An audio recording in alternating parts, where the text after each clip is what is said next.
melhor assim o som, Gabi? Oi, Olá, Dani, tudo bom? Eu só tudo vou, bom, Roberta? antes de cumprimentar, eu só vou confirmar com a Gabi se o som tá ok, se melhorou, diz ela ali no WhatsApp. Bom, então, obrigada, Dani, por aceitar esse convite. Né? A gente está super feliz aí com esse bate-papo, com esses blocos de bate-papo, né? Em função da pandemia, a gente tem que se reinventar, né? E é uma coisa que a gente puxa lá para todas as comissões, para todas as questões também para o ensino, se reinventar, mas sempre ter foco em qualidade, ter foco em melhoria da profissão, das cidades. Então, assim, nós estamos repensando, né, todo esse contexto. E a questão do gênero é algo que a gente já vinha trabalhando e que nesse momento ela está gritante, né? A violência principalmente, a gente assistindo a televisão, a gente vendo jornais, a gente vê que a pauta é a violência no momento que a gente saiu, a gente entrou dentro de casa.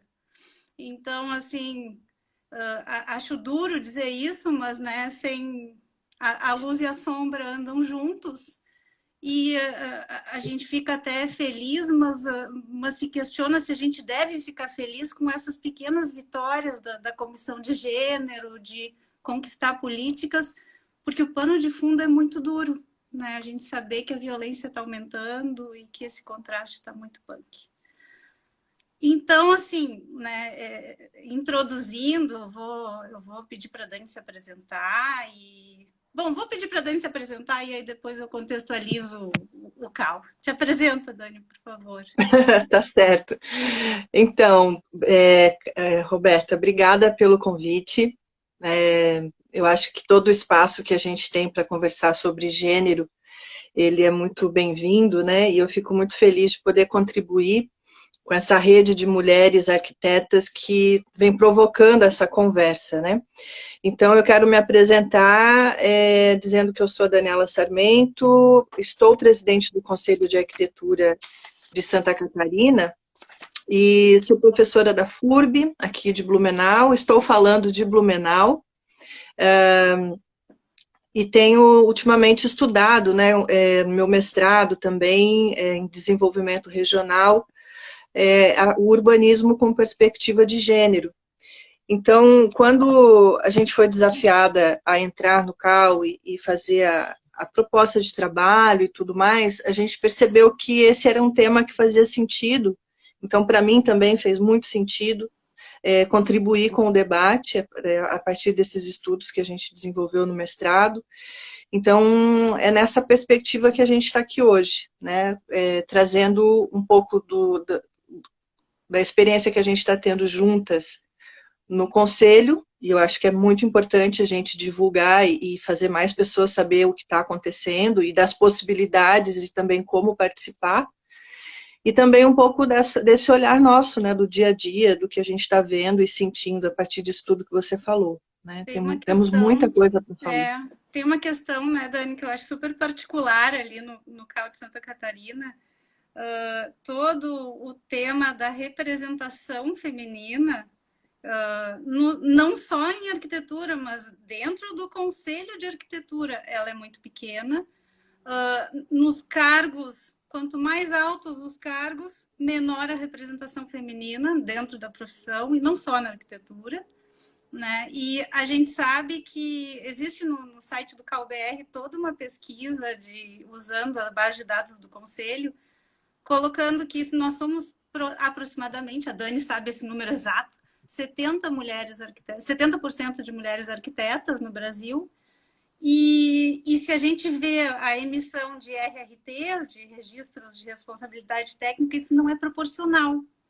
Então, a gente se pergunta várias coisas, é a questão da maternidade, é realmente a falta de espaço e de lugar de fala.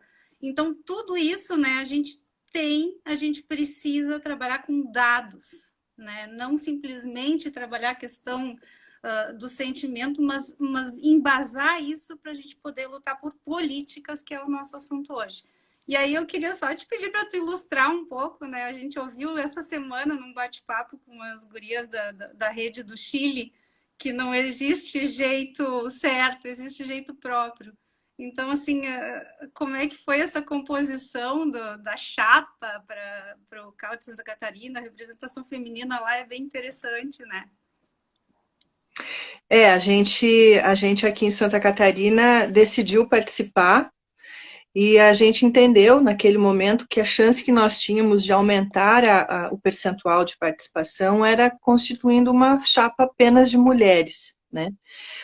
Com o objetivo de, primeiro, de ter um posicionamento claro, né, de chamar atenção para o espaço das mulheres, mas também aumentar a representação, porque a gente saiu de um conselho que tinha duas mulheres para 7, né, depois com essa estratégia.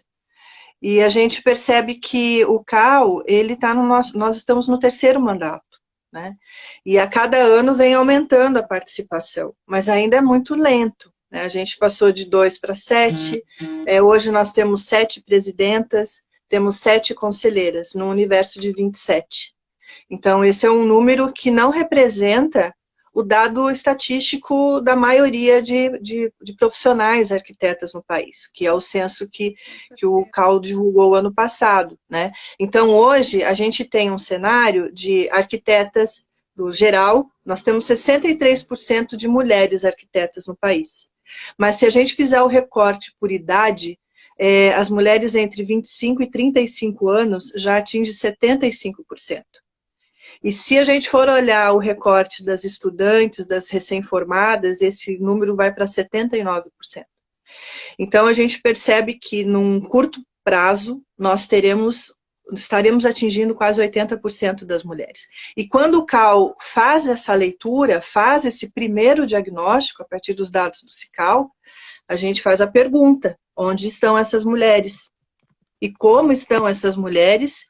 E o que esse dado, essa realidade, influencia para o futuro da arquitetura? Essa é a questão chave de todo o nosso debate. Além de olhar a representação, é também olhar a condição dessas mulheres, porque é uma profissão que está eminentemente feminina, né? Sendo representada, sendo construída a partir do olhar da maioria das mulheres.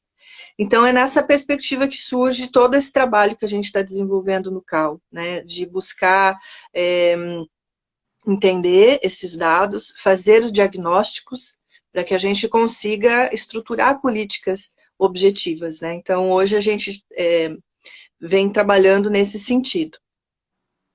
E a própria constituição das comissões, né, Dani, ela é super particular em cada estado. Esse é um movimento de menos de um ano, aproximadamente um ano, a constituição das comissões para a equidade de gênero nos conselhos. Aqui no Rio Grande do Sul, a gente tem, né, uma comissão temporária aprovada em plenária, que ainda é temporária, a gente batalha, enfim, né, que ela seja uma comissão especial. Não estou falando só do RS, estou falando do Brasil inteiro, né? Mas em outros estados a gente sabe que isso é um pouco difícil de ser aprovado por plenária. Em outros estados, por exemplo, Santa Catarina, vocês têm uma câmara temática que é algo um pouco mais livre, descolado, chamar assim. Como tu domina mais essa questão das comissões, inclusive da construção em rede de todos os CAUs, a partir do projeto do ciclo? Eu queria te pedir para contar um pouquinho isso. Tá. Então, a partir do momento que a gente estrutura esses diagnósticos e começa a ser publicado esses dados, começa essa reflexão dentro do Conselho, né? Dentro dessa perspectiva que no futuro próximo nós teremos 80% mulheres na profissão da arquitetura, nós conseguimos estruturar dentro do CAU-BR uma comissão temporária de gênero. Então, o objetivo dessa comissão temporária de gênero do CAU-BR, formada por conselheiras e também por representantes do Fórum dos Presidentes e algumas especialistas, foi na tentativa de olhar esses números e começar a abrir um debate, né, sobre essa condição e quais as possibilidades que a gente tem de se entender, de se ver representado e também de propor, né, políticas de inclusão e de desenvolvimento, né? Então, essa é a perspectiva do CalBR, que é estruturadora. Mas nos estados, no Fórum dos Presidentes, a gente também se percebeu, né, a maioria aumentando a representação com 7 presidentes, e aí começou então um primeiro grupo de trabalho entre as presidentes do Fórum, e a gente começou a entender que era importante estimular que nos estados as mulheres também, as conselheiras também começassem a se organizar, para que a gente pudesse fazer esse trabalho juntas, né? E foi aí então que começa a surgir as comissões. Então, tem estados que compreendem isso rapidamente, a importância desse estudo, e estabelecem as suas comissões de equidade. E aí o CAU Rio Grande do Sul, acho que é o primeiro estado que constituiu a comissão foi o Rio de Janeiro, depois veio o Rio Grande do Sul, e nós constituímos uma Câmara temática, e tem alguns estados que conseguiram organizar grupos de trabalho. Mas o importante é que as mulheres começaram a se organizar, porque essa discussão precisa partir das mulheres, porque é uma relação conosco, né? Então, essa estruturação das câmaras temáticas e das comissões, elas são fundamentais, porque a gente começa, então, a estabelecer uma metodologia de trabalho. E a gente começa, então, a organizar alguns eventos, e também em cada estado começa a construir uma agenda, uma pauta, porque cada estado tem uma realidade completamente diferente da outra. Nós somos diferentes uns dos outros, então assim, é muito importante a gente abrir esse debate da diversidade, tendo metodologias que nos permita ter o olhar da diversidade. Então as mulheres acabam se organizando nessas comissões. Hoje a gente tem entre grupos de trabalho e comissões, a gente já tem esses grupos organizados em mais de 10 estados. E cada um com a sua organização, com a sua pauta, né? Só que quando a gente viu a potência disso e a importância dessa organização, a gente então lançou, junto com a assessoria parlamentar do CalBR, com o apoio do gabinete do presidente Luciano, uma proposta de um projeto chamado Ciclo de Debates, que foi a intenção da gente fazer, então, um circuito nacional, para que essas comissões pudessem se organizar, pudessem sistematizar as discussões que estavam surgindo, e isso aconteceu, então, ao longo de 2019 e também 2020, nós realizamos... ainda, né? Um tombo pela mudança de formato, mas ainda está acontecendo. Sim, a gente tinha a meta de terminar todos os ciclos até março, mas bem no início de março, onde aconteceria a maior parte dos encontros, a gente foi surpreendido pela pandemia, né? Então, nós conseguimos realizar 7 encontros e faltaram 3, que agora estão sendo reprogramados para o segundo semestre. Mas o que importa é que esses encontros nos ajudaram a sistematizar a nossa conversa, né? Então, a gente estabeleceu uma agenda. Esses encontros foram presenciais, cada estado que se dispôs a participar organizou a própria temática, trouxe as suas próprias convidadas, então num trabalho construído em rede, né? E a partir disso a gente começa agora a receber os relatórios desses encontros, que foram riquíssimos, e a gente começa, então, agora, num momento de sistematizar o conteúdo que foi discutido e, principalmente, começa a aparecer os apontamentos, as possibilidades de organização e estruturação de uma política de equidade para o Conselho de Arquitetura, né? Então, nós estamos nesse momento, compilando, e a meta é que a gente consiga, no mês de agosto, a partir do mês de agosto, fazer a publicação, né, de todo o resultado que nós construímos no país. E aí a gente tem esse ciclo de debates, mas nós tivemos também, em paralelo, a aplicação do nosso diagnóstico de gênero, que foi um primeiro exercício online, porque não são todos os estados que conseguiram se envolver, né? Nós temos aí uma média de 10 estados que estão participando do ciclo, mas a gente disponibilizou o diagnóstico online, que é uma ferramenta que possibilita a participação. E a gente teve uma participação surpreendente no diagnóstico de gênero, que a gente teve mais de 1000 participantes, né? É uma média bem relevante em relação aos outros diagnósticos que o CAL fez. E agora a gente lançou também um diagnóstico para as estudantes. Então, qual é o momento que nós estamos? Nós precisamos fazer diagnósticos, levantamentos e conversar, para a gente poder entender qual é essa política de equidade e como que a gente pode se organizar para contribuir e causar mudanças, né?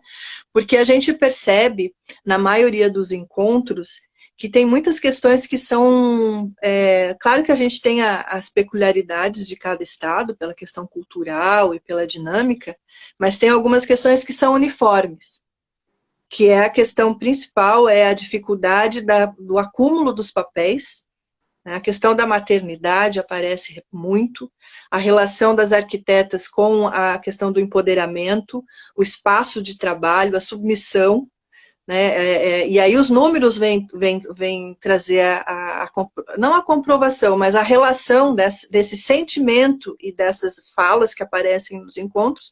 O diagnóstico vem e comprova isso, né? Então a gente tem poucas mulheres com publicação relevante, as premiações, historicamente, a maioria são masculinas, o envolvimento das mulheres como protagonistas dos concursos públicos, a minoria que aparece assinatura, a própria, que você tinha comentado antes, a questão das RRTs.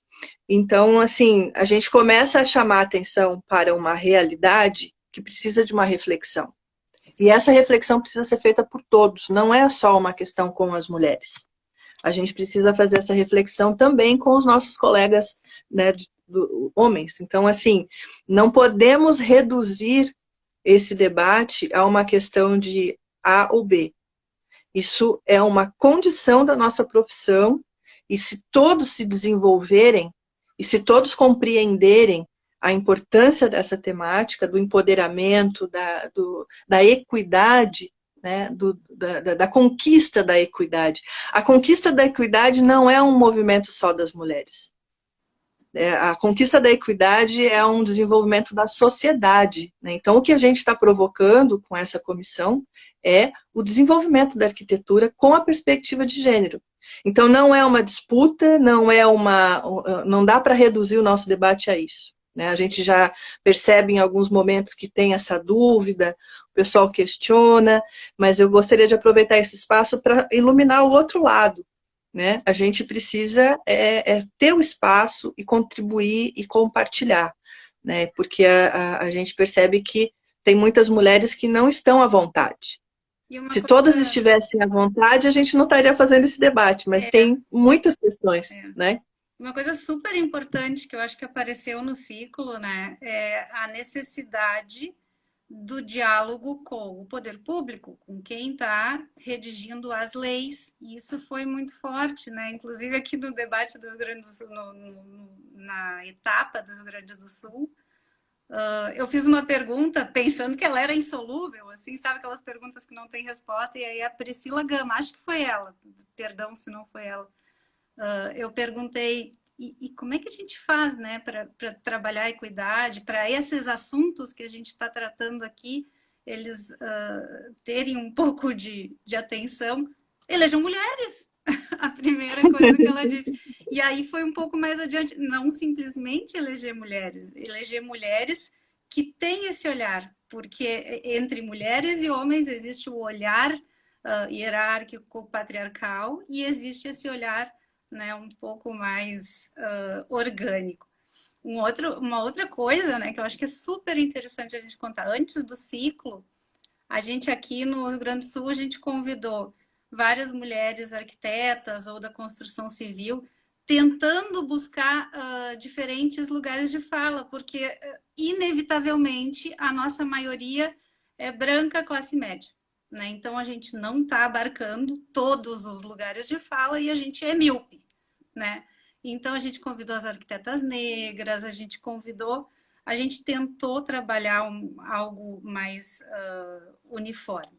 E aí, umas meninas que organizaram o workshop, elas fizeram uma pergunta: como seria um prêmio de arquitetura para as mulheres? E aí, nos grupos de trabalho, a resposta, os 3 grupos vieram com a mesma resposta: Nós não queremos prêmio de arquitetura para as mulheres. Nós queremos que os pontos do concurso sejam que a cidade seja mais inclusiva. A palavra que mais apareceu foi sororidade, foi empatia, uma palavra que hoje com o Covid está muito usada, né? Então, assim, é um olhar diferente, né, da cultura que a gente vem construindo até hoje.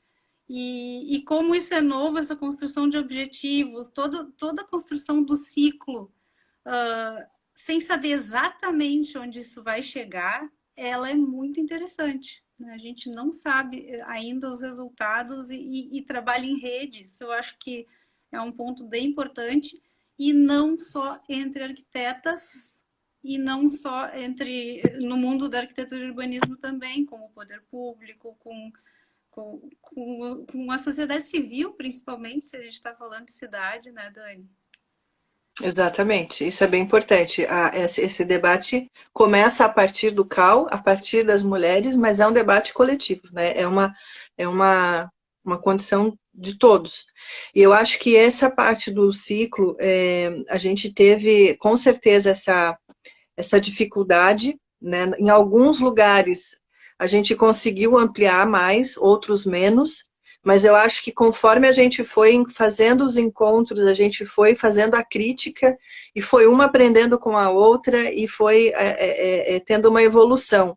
É muito interessante quando a gente se coloca a trabalhar em rede, né, e num processo de aprendizagem. Então, eu acho que o ciclo trouxe para nós muitas perguntas, que eu particularmente acho que o ciclo não dá para encerrar ele em 2020. Eu acho que inclusive já surge essas propostas, que ele seja um programa do CAL, né, que a gente continue tendo ciclos de debates constantemente, que a gente continue tendo o diagnóstico constantemente, para que a gente possa ter uma agenda de desenvolvimento das políticas, das dificuldades, e que a gente, com isso, consiga, ao longo do tempo, construir uma cultura de equidade. Isso não se faz do dia para a noite, e é muito importante a gente ter compreensão das pessoas que não têm compreensão. Então, assim, é um amadurecimento de todos. E aí eu acho que é muito importante isso que você fala, as mulheres que ocupam o espaço, que se coloca para uma disputa, ou se coloca para o desenvolvimento de políticas, ela tem que ter uma leitura, ela já deu um passo a mais, né? Ela já saiu do espaço que estava, já se colocou, e aí a grande pergunta que chega tá, você chegou e você vai fazer como? A partir da tua identidade, a partir dos seus valores, ou você vai repetir o status quo? Então, eu acho assim, as mulheres têm que entrar no tabuleiro, têm que entrar na cena da construção das coisas, mas sempre com um olhar crítico, para não se perder, né? Porque muitas vezes a gente acaba se vendo repetindo um desenho, uma forma que não faz sentido. Então, é muito interessante esse exemplo que você traz dos concursos. As mulheres olham os concursos de uma outra perspectiva, né? E aí, como seriam os concursos a partir da perspectiva da contribuição das mulheres? Talvez ele mude de formato. Porque e aí a gente usa uma... talvez seja construir junto, é outra lógica, né? É uma outra lógica, que não desconstrói a outra, mas ela pode ter uma outra alternativa, né, para o mesmo objetivo, que é a divulgação da arquitetura. Porque o concurso nada mais é do que informar, fazer o debate, né? Então, a gente usa muito uma metáfora que um colega nosso nos ajudou uma vez aqui, que ele disse, olha, ninguém está entendendo nada, porque quando a gente entrou aqui no CAL Santa Catarina foi uma grande confusão, né? Até a gente conseguir entender o espaço, as pessoas abriu o canal de diálogo, tudo foi muito complicado. Então, porque a gente tinha um outro jeito, porque a gente nunca tinha estado, então a gente teve que colocar o desenho que era possível, que fazia sentido, né? Então, é a coisa de você entrar com um outro tabuleiro, e você fazer respeitar esse tabuleiro. Porque é um espaço, não é só assim, ocupar o espaço de fala, mas é conseguir ter condições de argumentação, é conseguir ser realmente ouvida e considerada, né? Então, são vários desafios que a gente tem. E aí eu quero chamar a atenção da importância do fluxo em rede, porque muitas mulheres, né, não estão no momento de chegar e pautar e fazer a coisa acontecer. É uma construção também. Então, é fundamental que a gente se estruture de forma coletiva, uma apoiando a outra, uma puxando a outra, né? Então, a gente, aqui em Santa Catarina, para nós fez toda a diferença ser um grupo só de mulheres e mulheres com essa disposição. A gente se apoia muito, a gente se empodera, a gente se olha, se cuida, né? Porque é muito difícil. É difícil para todo mundo, porque os desafios são complexos. Mas isso não pode ser uma dificuldade que nos impeça. Né? Então, essa rede coletiva, esse apoio é muito importante. E aí eu quero chamar a atenção que primeiro a gente precisa estar consciente disso e a partir das mulheres tomar essa condição, mas é fundamental e a gente vai muito mais rápido quando a gente tem o apoio dos homens também. Com certeza. Os homens emancipados da condição da equidade é muito bom, porque a gente vai mais rápido. Né? Então é muito importante as parcerias, o diálogo franco, né? Nada de. Então, assim, é um desafio grande que a gente tem por aí. E aí eu queria só chamar a atenção, além do CAL, para o ciclo de debates, a gente percebe que tem vários outros movimentos e apoios importantes para essa construção que está acontecendo no CAL. Então, teve vários eventos que a gente teve o apoio do IAB, eu quero destacar a importância que foi o CBA ter um eixo exclusivo para trabalhar a questão de gênero. A gente teve mais de 5 ou 6 mesas de debate organizado por vocês, pelas mulheres arquitetas do Rio Grande do Sul. Foi riquíssimo o debate, todas as mesas lotadas, ou seja, esse é um tema que interessa ser discutido, né? Se não interessasse, estaria vazio. Então, assim, os ciclos de debates teve bastante participação, o diagnóstico teve bastante participação, ou seja, tem gente querendo conversar sobre isso, sim. Então, eu destaco a importância do CBA para fortalecer esse momento nosso. A FNA também. Foi lindo. Eu fiquei muito feliz assim, de encontrar todo mundo lá e a diversidade dos temas e tudo mais. E a gente tem também o apoio da FNA, né, que também, em alguns ciclos, a gente fez o evento junto, como foi o caso na Bahia, né? O CalBR também sempre apoiando o trabalho. Então, assim, a gente não faz nada sozinho. Então, esse é um debate que quanto mais entidades participar, coletivos participar, mais rápido a gente vai, né? E aí chamar a atenção também, em alguns estados, a gente teve já a participação direta da Assembleia Legislativa dos estados e alguns também da Câmara dos Deputados. A gente precisa destacar a importância que foi a construção que a gente fez no início do ciclo com as deputadas federais. Então, a gente tem no ciclo o apoio da Secretaria das Mulheres. E foi interessante porque quando a gente começou a convidar, a levar os releases e ter as reuniões, era super abstrata a conversa. Muita dificuldade de saber o que essas arquitetas estão querendo falar da cidade, por quê. E aí vem aquela leitura de que cidade é para todo mundo, e que antes de discutir cidade, vamos discutir violência, antes de discutir cidade, vamos discutir empoderamento, ou seja, a gente tem também dentro do movimento de mulheres um olhar às vezes fragmentado. E o que é interessante quando a gente chama o debate das mulheres para a cidade, é que a gente tem a oportunidade de conversar sobre tudo isso de forma transversal. Porque a cidade é interdisciplinar, né? A gente dá conta, a gente fala desde a violência até a saúde pública. Então faz todo sentido, sim, conversar sobre as mulheres na cidade. E aí a gente percebe a evolução, né? Quando a gente começa a convidar as deputadas, tem uma certa dúvida, mas em Santa Catarina aconteceu uma coisa muito bacana. Que quando elas vieram para a mesa, elas estudaram, né, o material que a gente deu, e a gente fez um debate maravilhoso. A melhor mesa não, mas a mesa mais intensa foi a mesa debatendo com as deputadas. Porque algumas delas, inclusive, assumiram na mesa. Gente, quando vocês começaram a falar com a gente, não estava entendendo direito onde que ia dar isso, mas agora faz todo sentido, vamos continuar a conversa.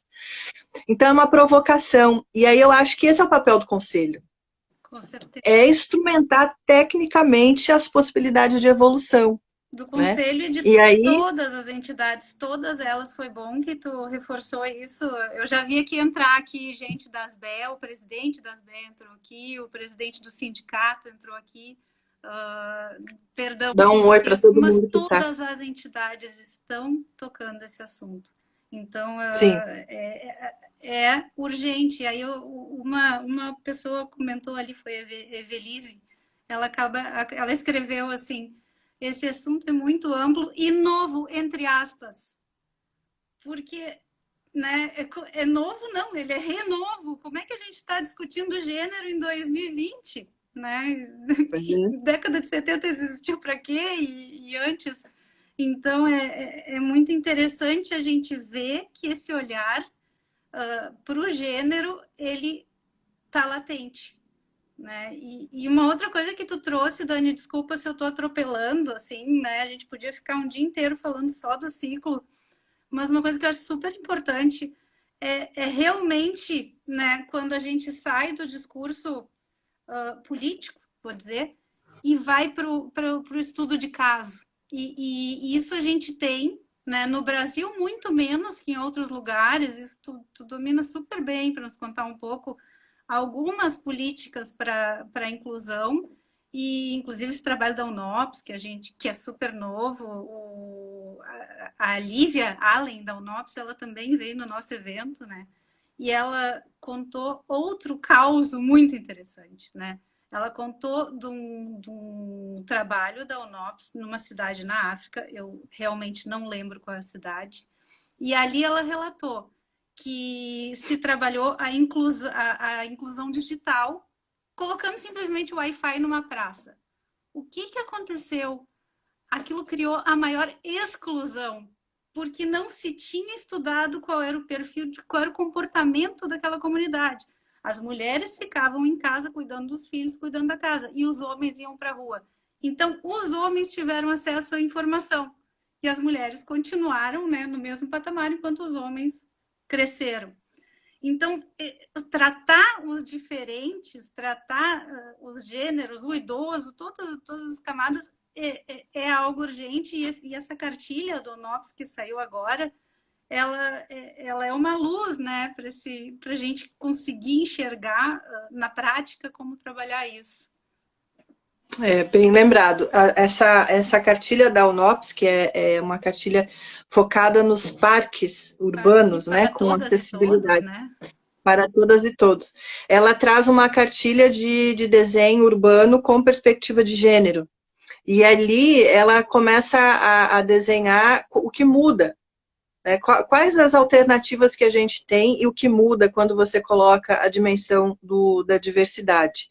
E é interessante que quando a gente trabalha na perspectiva das mulheres, a gente está incluindo todo mundo. Isso é fundamental entender. Né? Por quê? Por que é estratégico a gente trazer? E aí é um debate que a gente tem que trazer para o nosso campo profissional também, né? Revisar e fazer a crítica aos nossos modelos metodológicos. Né? Então, assim, quando a gente traz o urbanismo com perspectiva de gênero, a gente está revisando as metodologias. Então, é fundamental a gente entender como que a gente dá conta de responder com o desenho, abrindo um canal de escuta, metodologias de participação, que eu consiga ter um desenho final que dê conta das necessidades reais. Né? E aí é que entra a dificuldade que a gente tem de fazer as mulheres falarem, participarem e dizer o que precisa para o espaço urbano, como é o caso ali do Wi-Fi. Né? Elas não utilizam, porque essa relação do espaço público e do espaço privado, em pleno século XXI, nós temos muitas culturas e muitas cidades que estão ainda nesse formato. Muitas mulheres ainda têm um fluxo muito restrito ao espaço privado. Não se sentem à vontade no espaço público, não... muitas vezes por sobrecarregadas que estejam, né, do seu trabalho, a relação das mulheres com o espaço público é totalmente diferente. Né? Além da questão do fluxo do trabalho, tem o fluxo produtivo, enfim, reprodutivo. Então, tem diversas questões que impedem que as mulheres digam ou tenham a facilidade de desenvolver o seu cotidiano. E se a gente não tem essa perspectiva de incluir na metodologia, o espaço pode ser construído sem atender as demandas, né, da maioria das pessoas. Então, o parque, esse material que a UNOPS desenvolveu, traz luz para isso. Né? E aí eu quero chamar a atenção, assim, de todas as possibilidades que ela lista lá, a questão do banheiro público. É um dos equipamentos que surgem, né? A questão da iluminação, a questão da visibilidade, dos fluxos de rota, tem várias estratégias que ela traz. Mas por que é interessante? Como que ela consegue estruturar aquelas estratégias? Porque parte do usuário. Foi feita uma metodologia que fez com que as mulheres falassem. Né? Então, um dos recortes é a questão do banheiro público. A dificuldade de usar, uma das maiores dificuldades de usar o espaço público é a falta de banheiro. Porque se a mulher, a pessoa responsável de levar a criança para o espaço público, ou levar o idoso, ou o próprio idoso ir sozinho para o espaço público, a maior dificuldade é o uso do banheiro. Isso é uma coisa que impede, muitas vezes, as pessoas saírem de casa. Porque se uma criança pede em determinado momento que precisa ir no banheiro, ela não tem a condição de se controlar e de ter o tempo, de se planejar para pedir para alguém, para poder emprestar o banheiro. Então, é sempre um constrangimento. Agora, quem sabe desse constrangimento? É quem está guiando e acompanhando essas pessoas, tanto o idoso quanto a criança. Né? Então, a gente chama a atenção de que é estratégico trazer a mulher como ponto central para esse debate, é porque a mulher na maior parte das culturas, quem está cuidando, mediando alguém que precisa de auxílio. Então, a mulher é a grande articuladora. Eu digo que se a gente conseguir, e a gente está conseguindo, avançar com esse debate do urbanismo com perspectiva de gênero, nós vamos ter condições de ter cidades muito mais eficientes. E eficientes na simplicidade das coisas. Porque as mulheres trazem no seu cotidiano as informações da experiência do cotidiano. E aí é interessante porque como as nossas cidades, a maioria das nossas cidades são construídas para atender o fluxo produtivo, não é nem uma questão de gênero apenas, tem uma questão de fluxo produtivo. Com toda a dificuldade que as mulheres têm de circular, de fazer as suas coisas, ela vai ter muita informação para dizer do que funciona, do que não funciona, do que precisa mudar. Então, o guia do parque, da UNOPS, vem um pouco nessa perspectiva. Nós paramos, ouvimos as mulheres e temos aqui alternativas para o desenho. E incluindo as mulheres, elas falam por todos. Então, e aí eu queria destacar também um outro projeto que ele é subsidiado pela União Europeia e é aplicado em alguns países, que é o Cidades Seguras para as Mulheres, Segura para Todos. Esse programa, ele reúne diversas estratégias para discutir a questão da segurança pública para as mulheres. E aí ele vai desde o espaço privado até o espaço público. Então, em cada cidade ele acontece de formas diferentes, ele ainda é um projeto que está sendo experimentado, mas a gente tem, principalmente na Colômbia, várias cidades que se envolveram com esse projeto e hoje a gente já tem condições de acessar os resultados.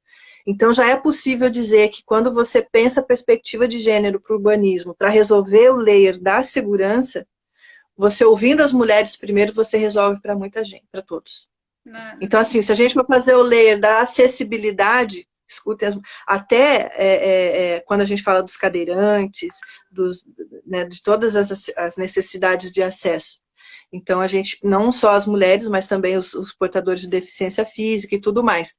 Então, a gente vai criando outras alternativas de desenho e de projeto, né? E aí me chama a atenção... Desculpa, não, pode falar. Só reforçando, né? Essas alternativas, elas saem dos protocolos que a gente cria, a mulher, o idoso, ao viver a cidade, né? Eu vou atravessar a rua porque ali tem mais iluminação, vou voltar a atravessar porque aqui tem um muro inteiro e eu não tenho por onde fugir, lá é mais amplo.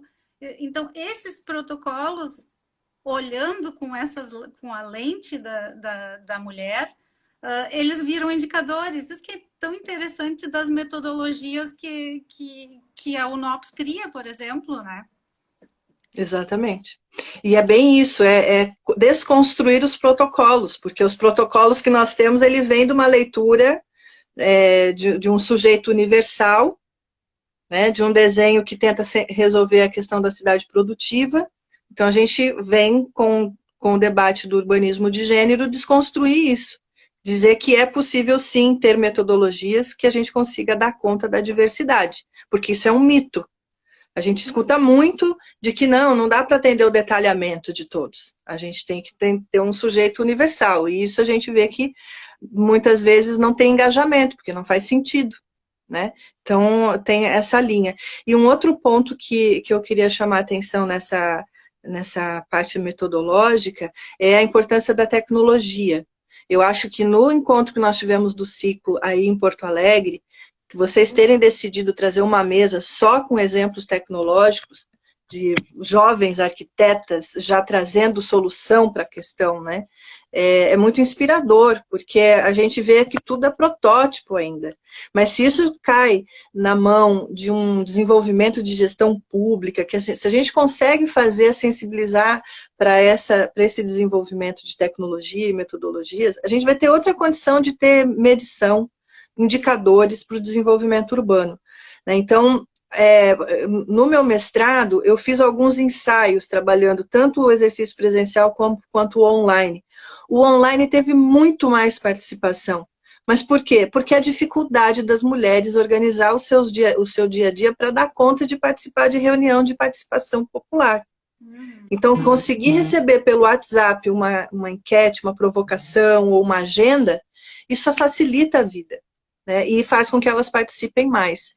Então, a diversidade de canais e a articulação desses instrumentos de medição e de participação precisam ser revistos. E isso eu acho que isso é um ponto central no urbanismo com perspectiva de gênero.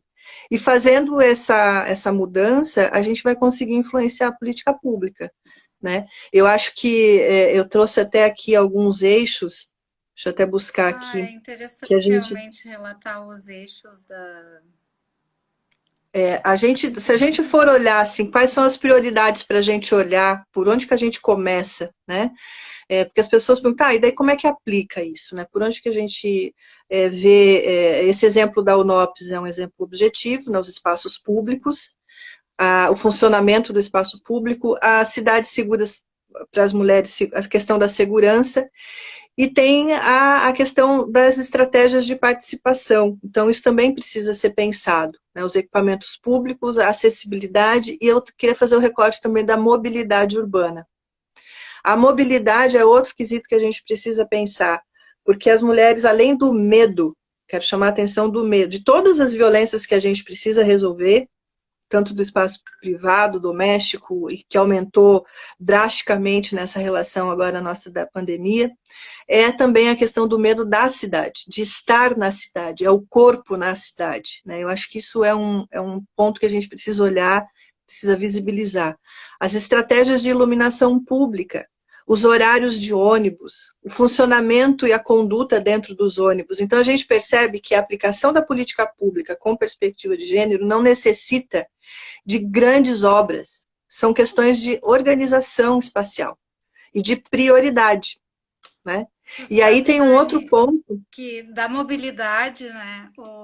Eu fiquei sabendo no evento do ciclo, né, que é a Fernanda Melchiona, ela nos contou sobre uma lei aqui de Porto Alegre, em outras cidades tem também uma lei análoga, que é o programa Parada Segura, que se chama. À noite, o ônibus é obrigado a parar dentro do trajeto onde a mulher quiser. E isso não, esse treinamento e tudo, onde é que está? E a gente nem sabe disso. Quem sabe disso?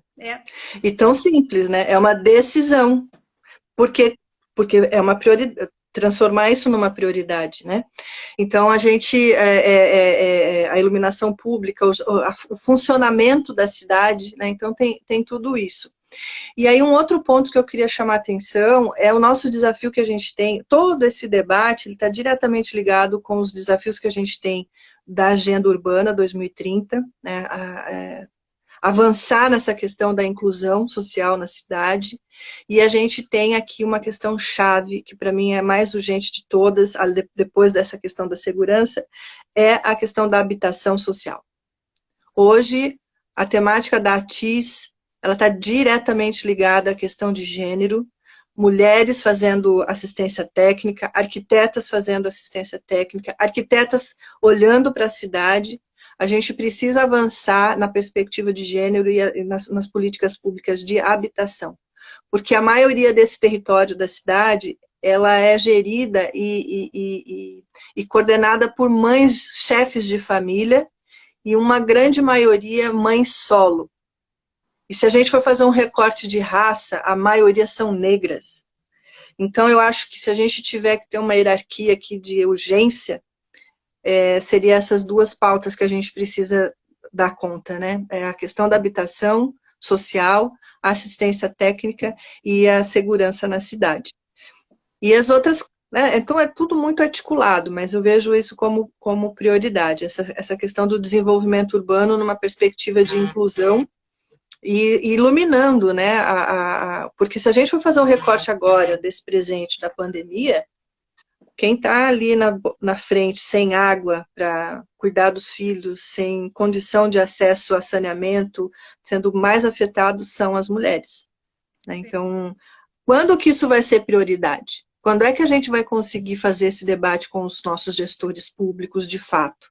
Porque hoje a gente vê uma dificuldade de virar prioridade, a gente não tem uma política nacional estabelecida, são várias tentativas, mas a gente não vê um desenvolvimento integral, né?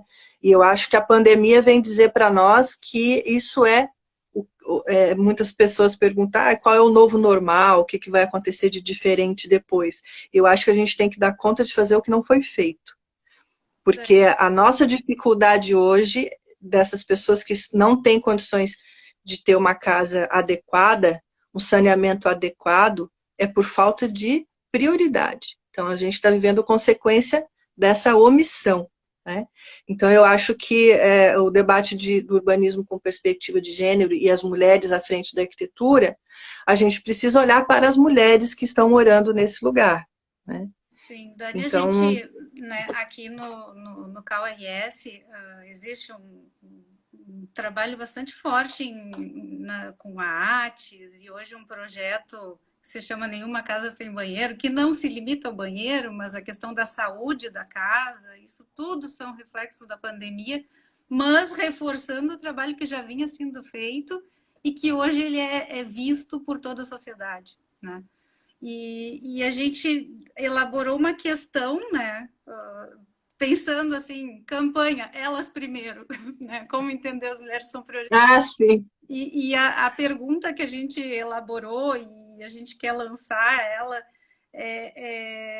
como, a partir de tecnologia, políticas e desenho, tratar a violência contra a mulher, não violência urbana nem violência doméstica, dentro dessas diferentes escalas, que é a cidade, que é o bairro, a vizinhança e que é a casa, né? Porque a gente fez uma pesquisa sobre o desenho e a gente achou muito pouco material. Então, e sobre política, sobre tecnologia, hoje que a gente tem mineração de dados assim bastante forte e acessível num celular, com um aplicativo, a gente tem a capacidade de construir isso aliando a tecnologia com o desenho, com as políticas. Com certeza. E isso precisa estar disponível. Aí entra o nosso papel de produzir esse conteúdo, de trazer essa informação, de criar arena de discussão, de ir lá conversar com a comunidade, porque isso é um outro ponto importante do nosso fluxo aqui de trabalho, né, do ciclo. Não é só falar com os gestores, a gente tem que falar com a comunidade.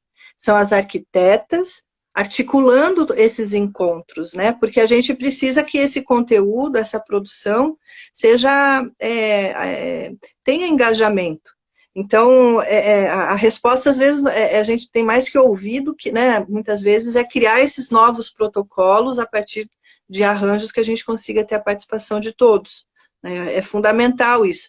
E aí eu acho que entra o papel do CAU, Então, a partir do momento que a Câmara Temática percebe que essa política dos banheiros tem a ver com equidade, então vamos juntar as forças e vamos fazer uma comunicação adequada para que mais pessoas compreendam e que mais pessoas se envolvam.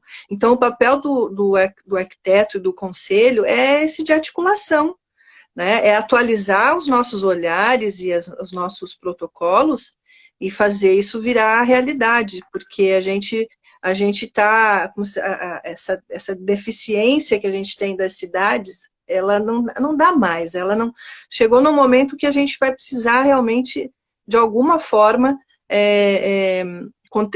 não que a gente não tenha contribuído, a gente sempre, é um processo, a gente está aqui hoje por conta de um processo. E aí eu quero chamar a atenção da importância da construção do entendimento da TIS, também é um processo. São mais de 40 anos discutindo reforma urbana, a importância disso tudo, e aí agora a gente está num momento que tem um conselho de arquitetura e que a gente consegue fazer editais, que a gente consegue produzir e ter esse olhar focado para essas demandas, né? Eu acho isso um grande avanço. Bom que tu falou de editais, só para fazer uma divulgação. Na quinta agora foi lançado um edital ontem no KRS para apoio a organizações não governamentais, universidades, para iniciativas de gênero, inclusive, de habitação social, de gênero, e já soprando, assim, isso pode ser simplesmente uma gravação de live, está detalhado no edital, mas são cotas pequenas, de 3 a 6 mil reais, mas que já ajudam para movimentar, né? E também vai ser lançado um concurso de ideias, né? E aí sim, com categoria estudante, com categoria... Daqui a pouco o presidente me xinga porque eu estou divulgando, talvez não deva. Mas já comecei para terminar. Agora já foi. Em função da Covid, trabalhando saneamento, trabalhando módulo sanitário, tudo isso cabe porque realmente o Conselho fomenta isso e junta toda a sociedade para pensar, né? Sim, e é complexo demais, tem que ter muita gente pensando. A gente precisa ampliar, né? Ter o máximo possível participando, porque a gente está num momento de convencer, de sensibilizar, né? Então tem que pulverizar a ideia mesmo, e aí vai lançando as sementes, né? Eu sempre dou o exemplo do ciclo de vocês, né? Vocês trouxeram uma mesa com gestoras e uma mesa com arquitetas jovens trazendo soluções, né? Fazendo. Aí eu fico imaginando, fazendo. Então, assim, a oportunidade do encontro. Então, a oportunidade de lançar as ideias, e a gente não pode deixar essas ideias soltas, a gente precisa fazer uma articulação para que as pessoas se envolvam, né? Então, acho isso me dá bastante esperança, né? Essas possibilidades. E pensar sempre de forma muito articulada. Então, eu queria chamar a atenção da importância desse movimento e onde a gente quer chegar, né? A gente não sabe todas as possibilidades que surgirão, mas a gente quer terminar esse primeiro ciclo trazendo uma estrutura para que as que vierem posteriormente possam dar continuidade a essa estruturação. Então, a gente ter o fechamento dos ciclos, do diagnóstico, a construção da política de equidade do CAL. Então, quando a gente termina um documento como esse, oficialmente a gente diz, os editais do CAL, a partir de agora, a gente recomenda que tenha o olhar com a perspectiva de gênero. A partir de agora, a gente recomenda que seja constituído programas de empoderamento. A partir de agora, a gente estrutura, que é indicado, a orientação para que o próprio conselho construa a sua própria cultura de equidade. E aí então é muito importante o resultado desse primeiro movimento que a gente está fazendo, de estabelecer esse protocolo interno, né? E a gente, então, só queria destacar aqui que a gente dividiu esse documento em 6 eixos, e a gente começa falando para fora, com a sociedade, né, que é a questão do cotidiano, a equidade no cotidiano, e arquitetura e urbanismo.